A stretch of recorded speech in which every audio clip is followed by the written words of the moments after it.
బొత్స సత్యనారాయణే నేరుగా మీ దగ్గరికొచ్చి, వైసీపీకి నేను రాజీనామా చేయాలనుకుంటున్నాను. నన్ను వైసీపీకి రాజీనామా చేయమంటారా అని అడిగితే మీరేం చెప్తారు? ఏం సలహా ఇస్తారు ఆయనకి? రాజీనామా చెయ్యండి, రాజీనామా చేయకండి. ఈ రెండిట్లో ఏం చెప్తారు? ఈ వీడియో బొత్స సత్యనారాయణ వరకు వెళ్తుంది. ఖచ్చితంగా ఆయన కామెంట్ చూస్తారు. ప్రజలు తన విషయంలో ఎస్పెషల్లీ వైసీపీ అభిమానులు తన విషయంలో ఏమనుకుంటున్నారు అనేది ఆయన తెలుసుకోవాలనుకుంటున్నారు. ప్రతి ఒక్కళ్ళు మిస్ అవ్వకుండా ఆయన వైసీపీకి రాజీనామా చేయాలనే ఆలోచనలో ఉన్నట్టుగా తెలుస్తుంది. రాజీనామా చేయండి, రాజీనామా చేయకండి. బొత్సకి మీరేం సలహా ఇస్తారు? ఆయన వచ్చి నేరుగా మిమ్మల్ని అడిగితే మిస్ అవ్వకుండా కామెంట్ చేయండి. ఆంధ్రప్రదేశ్ రాజకీయాల్లో రకరకాల మార్పులు, అనూహ్య డిస్కషన్లు ఇవన్నీ కూడా ఎప్పటికప్పుడు నడుస్తూ వస్తున్నాయి ఈ మధ్యకాలంలో.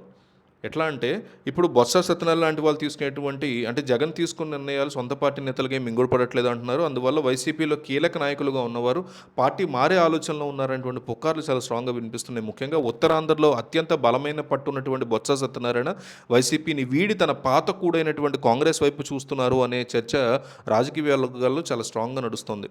జగన్మోహన్ రెడ్డి వేస్తున్నటువంటి రాజకీయ ఎత్తుగడలు తనను ఇబ్బంది పెడుతున్నాయని, ఆ ఒత్తిడిని తట్టుకోలేక పార్టీని వదిలి వెళ్ళడమే మంచిదని బొత్స భావిస్తున్నారు అనేటువంటి వార్తలు కూడా ఉన్నాయి.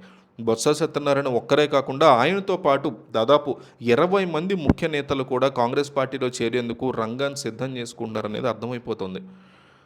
గతంలో కాంగ్రెస్ నుంచి వచ్చిన వీరంతా మళ్ళీ అదే పార్టీలోకి వెళ్ళి తమ రాజకీయ భవిష్యత్తును వెతుక్కోవాలని చూస్తున్నారనే వార్తలు గుప్పమంటున్నాయి.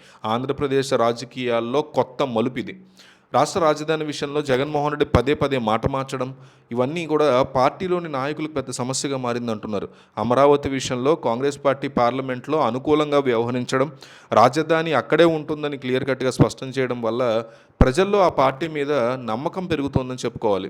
ఇదే సమయంలో జగన్మోహన్ రెడ్డి అకస్మాత్తుగా మావిగిన్ అనేటువంటి ఒక కొత్త ప్రపోజల్ని తీసుకురావడం కూడా చర్చనీయాంశంగా మారుతోంది. మచిలీపట్నం, విజయవాడ, గుంటూరు ఈ ప్రాంతాలని కలిపి అభివృద్ధి చేస్తామని చెప్పడం వల్ల ఉత్తరాంధ్రకి ఏం ప్రయోజనం ఉంటుందని బొత్స లాంటి నేతలు ప్రశ్నించే పరిస్థితి కనిపిస్తోంది.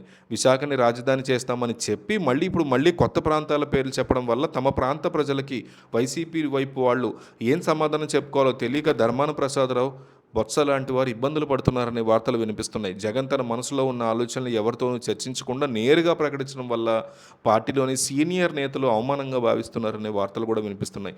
గతంలో తిరుమల లడ్డు నెయ్యి కల్తీ విషయంలో కూడా బొత్సాని జగన్ ఇరకాటంలో పెట్టారనేటువంటి మాటలు వినిపించాయి. తప్పుడు సమాచారాన్ని బయటకిచ్చి ఆయనతో మాట్లాడించడం వల్ల బొత్సకి నేరుగా నోటీసులు కూడా వచ్చాయి. అప్పట్లో చాలా సంచలనమైంది అది. ఇలా వరుసగా జరుగుతున్న పరిణామాలు బొత్సాని తీవ్ర అసహనానికి గురి చేశాయి అంటున్నారు. మరోవైపు విభజన సమయంలో ఏ రకంగా అయితే కాంగ్రెస్ పార్టీ దెబ్బతినిందో ఇప్పుడు రాజధాని అంశం వల్ల వైసీపీ కూడా మళ్ళీ అదే పరిస్థితిని ఎదుర్కొనే అవకాశం ఉంది అని నేతలు భయపడుతున్నారు. ఒకప్పుడు కాంగ్రెస్ పని అయిపోయిందని అనుకున్నా ఇప్పుడు అమరావతికి మద్దతు ఇవ్వడం ద్వారా ఆ పార్టీ మళ్ళీ పుంజుకునేటువంటి సూచనలు చాలా స్పష్టంగా కనిపిస్తున్నాయి.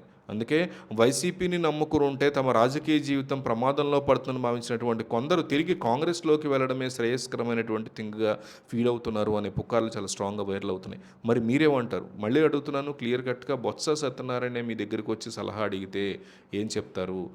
వైసీపీలోనే ఉండండి, వైసీపీకి రాజీనామా చేయండి, వైసీపీకి రాజీనామా చేయకండి. ఆయనే వచ్చి నేరుగా మిమ్మల్ని అడిగితే ఏం సలహా ఇస్తారో ప్రతి ఒక్కళ్ళు కామెంట్ చేయండి.